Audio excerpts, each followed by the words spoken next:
Hello, xin chào cả nhà và mọi người. Hôm nay chúng ta sẽ khám phá con đường gọi là con đường người nông dân ở đây họ đi làm hàng ngày như thế nào nha. Bắt đầu, let's go. Con đạp à?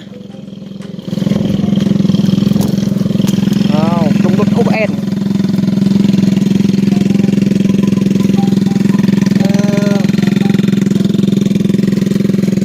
Lan nó nhưng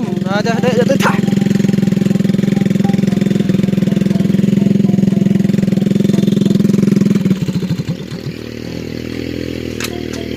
Gịt mò xe là nơi ta với mò khơi thao đệ ha. Với mò khơi với thao đệ là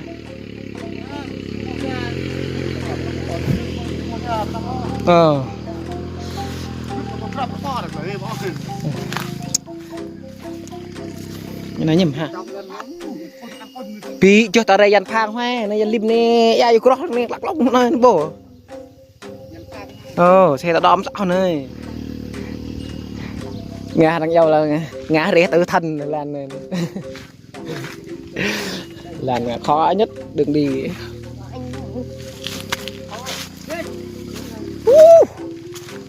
Thôi đi là Allah.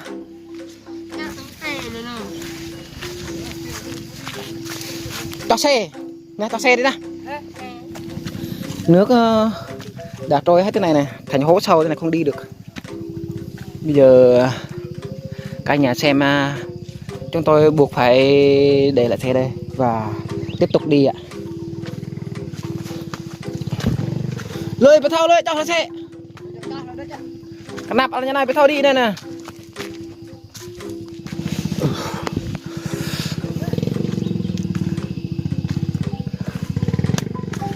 Đường như thế này mà sao đi được cả nhà. Dạ lọc cỏ không đi được.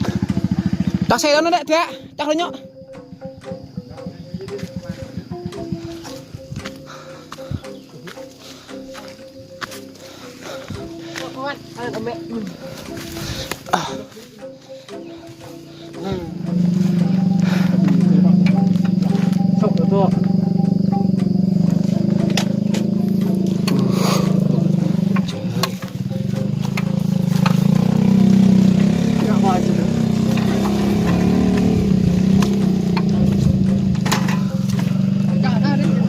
Nơi nhận trong tao đây.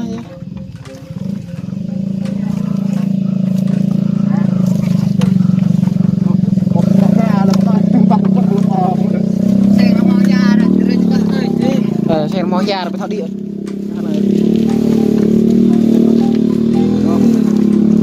Lại vậy lô. Cả đa sổ nhưng nó 5 cút mà viên hạt chợ có hạt sổ chưa? Đây đâm hô. Năm mình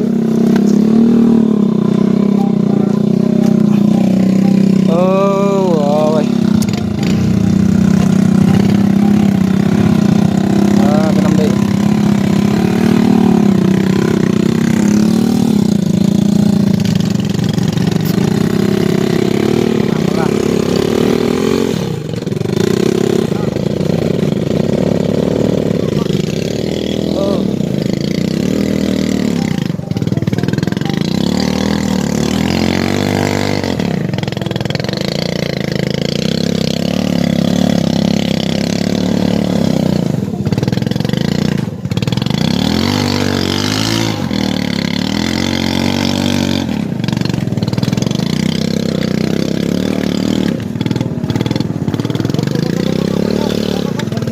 con đấy không được đâu.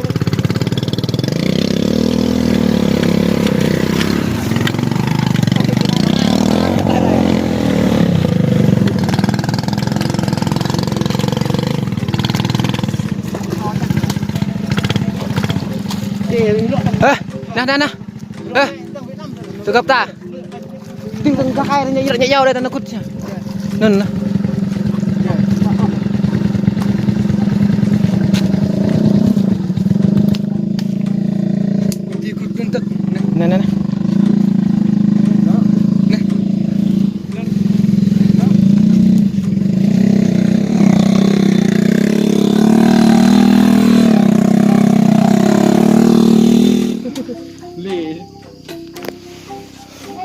ta này cha này cha hao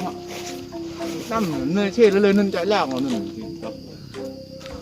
ở chuyện ngoài nhà thì nè nè nè chỉ đẹp bè này vậy thì là rồi đi thị trần ạ nên ta buộc nhìn thậm chí bị kẹt à bạc đẹp hay chuyện như đóเลยนี่คือคนเขามักดอดังอะไร nhưng mà lo xe nơi mà này tại mình nhìn chạy là xe tà có im lại thôi chị nó không đây đây cái kim lâm này kim lâm này nè lên nè vào lên này nè nè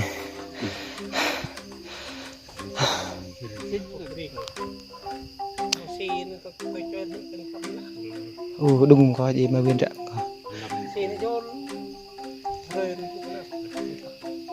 bữa thu hạt này từng thu hạt này có lăng gì ta bỏ Hà Lan nhưng mà ta không nhưng mà có những bị thâu tụi con lẹ từng ní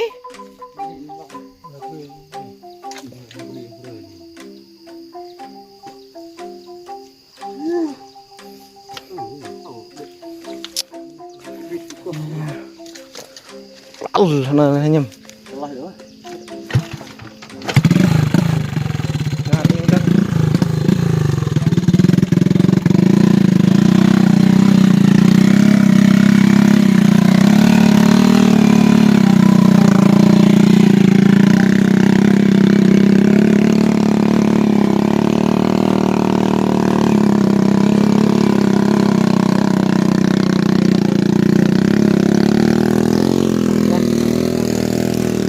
chạy đây mình đã lẩu chết mới tút rồi cho ta với mò ra đi không đây nó mà hoạt ở máy bìm hoạt tới tút như heo giờ máy bìm nhỉ béo chạy ăn như cái lại như cái hè cần quay vậy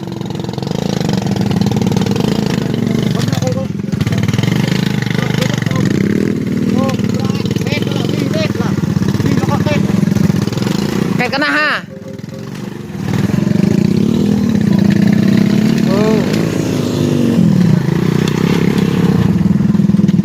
đây bạn nạp tạp của cá chạy về nói bạn nạp tạp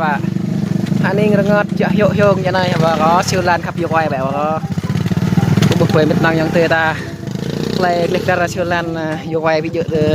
vị đơn giản đó chẳng quay bật ra clip như ác ta lăng xa tuan đặt thâu tay khó khăn trong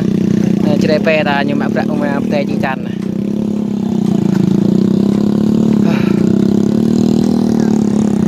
để bị nắm đi đó quá dạ có nó cũng lăng thôi đấy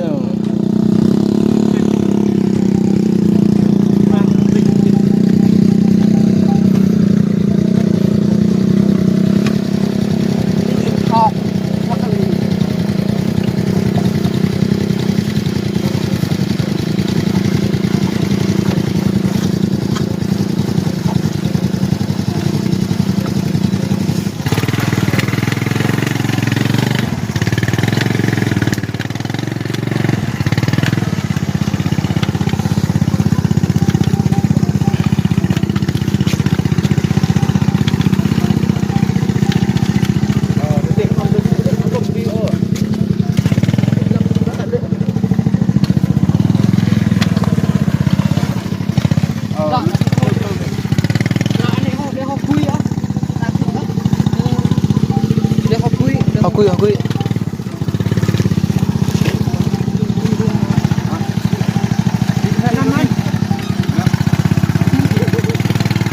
đi nhớ cái đạp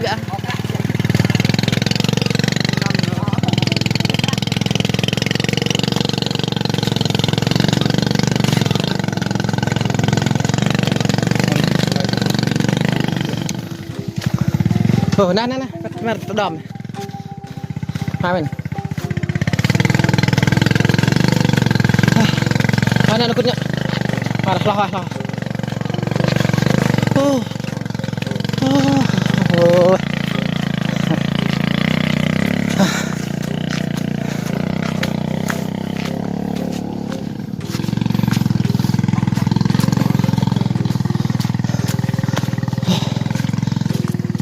hoa cái từng ấy nạp tạp đấy nạp chắc quá này hoa bạn tôi gặp ta lăng bạn như này hoa bạn anh nhìn cái ngót cái nạp tạp hiệu hiệu như này hoa lùng ô lùng en lùng lê clo cái này heo hộp hộp chật chật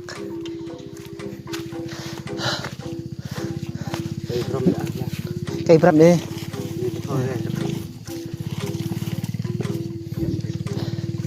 nó bị đâm chết cái cái dầu rì bọn ngàn bọn cho hiện nay thảo thụ yểm kháng thì mẹ tạ là tao mình bọn ngàn chục cái hai mình thưa gì còn non thaoกันhẳn ha vào bên ha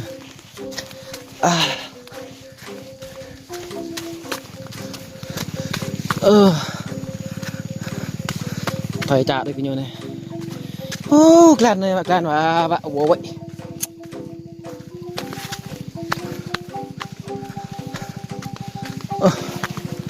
phải nằm vẹt à mai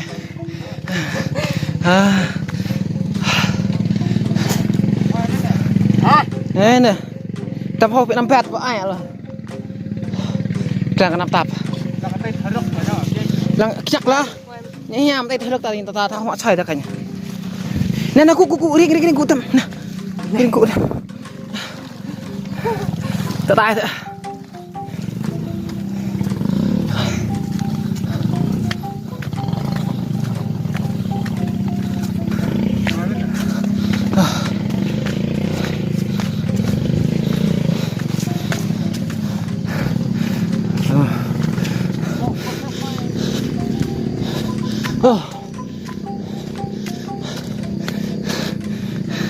tanh phải bị nằm đi thẳng ôi đi plung ôi này nè hai mình clan hip hop thôi đấy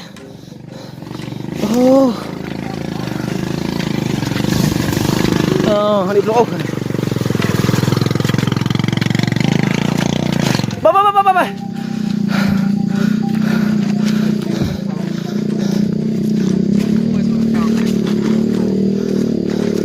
Apa betul pak?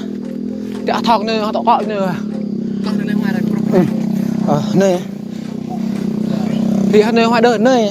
về tên đang còn cút tên tên tên cái nào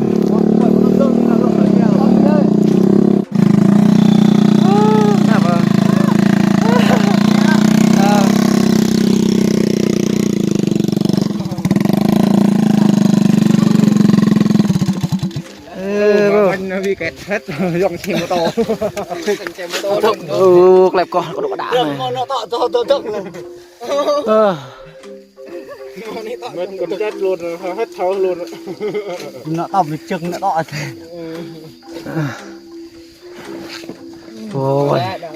vô vậy còn đã vô vậy nữa hay thôi nữa của bố ở đây chừng kiên nạp lại là chừng kiên bà con nhà đi núi này hoa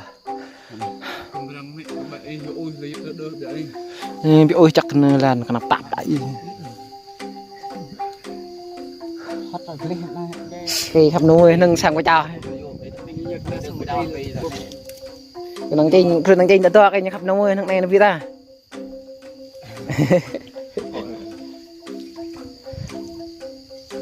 đang tính free mình chưa mình đang tính free mình đi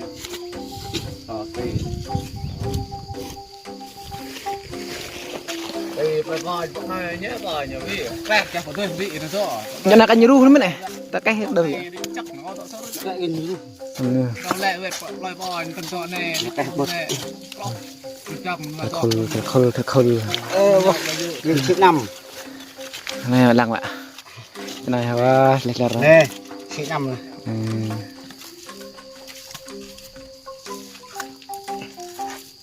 này này rằng tôi bị phê tới đây đang chạy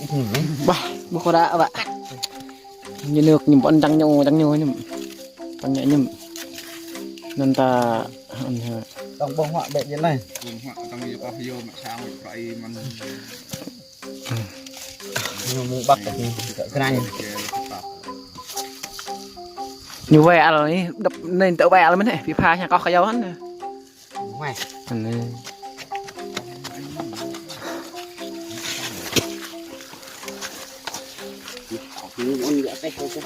xe nơi hoài có đánh cái con rồi nè lục xe nói đi chị mưa tao nó xe đầu rim bớn cái nói lên lạ để hiện cái đã thòng rồi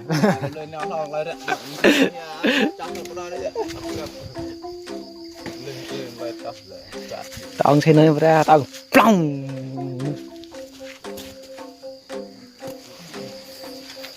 đã được xe đi xuống nòng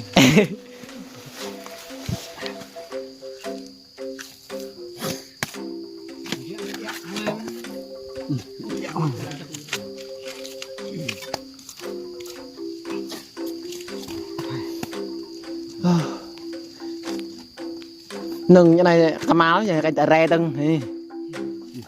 nó đã bằng thịt rẻ bê là phải cái lẹ đập cái lần bọt à này hoặc là nạp tạp nên ta cái tê thằng đệ lần bao rồi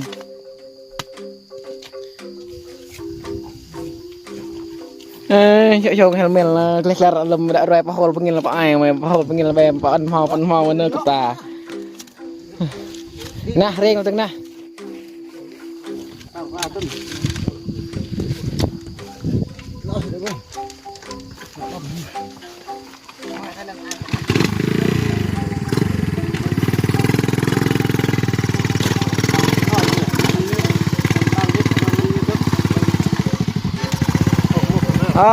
hồ ni nơi min mà mày em vừa ra mà mày bãi chạy đây bây chạy nơi min như Việt Nam ta ai mà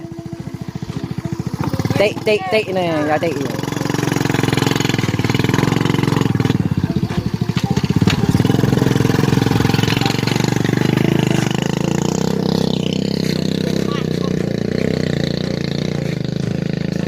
hai mình nào lâu hai mình hả nó canh tu kít khắp tu con phao ta mình này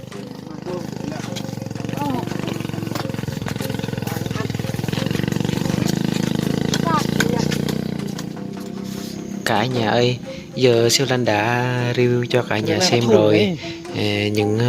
trong khung cảnh trong người dân nơi đây con đường đi làm của họ siêu lanh đã review hết cho cả nhà xem rồi và đến lúc siêu lanh phải tạm dừng clip tại đây hẹn gặp lại cả nhà trong clip mới nữa nha. Cả nhà xem nhớ bấm like đăng ký kênh bấm chuông để theo dõi video mới nhất từ siêu lanh nhé. Bye bye.